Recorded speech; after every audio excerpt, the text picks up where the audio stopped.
ഹൃദയാഘാതത്തെ തുടർന്ന് മരണപ്പെട്ട Thanneermukkam Velliyakulam government UP. School പ്രഥമാധ്യാപകൻ ബി. സന്തോഷ് സാറിന് കണ്ണീരിൽ കുതിർന്ന യാത്രാമൊഴി. വിദ്യാർത്ഥികളും അധ്യാപകരും രക്ഷിതാക്കളും സംഘടനാ പ്രവർത്തകരും നേതാക്കളും അടക്കം നൂറുകണക്കിന് ആളുകളാണ് സന്തോഷ് സാറിന് അന്ത്യാഞ്ജലി അർപ്പിച്ചത്.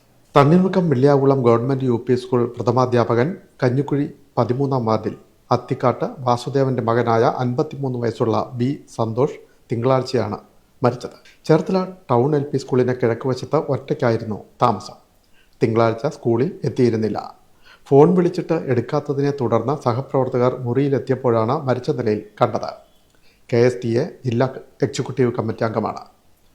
മൃതദേഹം പോസ്റ്റ്മോർട്ടത്തിന് ശേഷം ചൊവ്വാഴ്ച രാവിലെ 11 മണിയോടെ ആലപ്പുഴയിലെ KSTA ജില്ലാ കമ്മിറ്റി ഓഫീസിൽ പൊതുദർശനത്തിന് വച്ചു. തുടർന്ന് ഉച്ചയ്ക്ക് 1 മണിയോടെ ചേർത്തല ഗവൺമെന്റ് സർവൻസ് ബാങ്ക് പരിസരത്തെ KSTA ഓഫീസിൽ പൊതുദർശനം.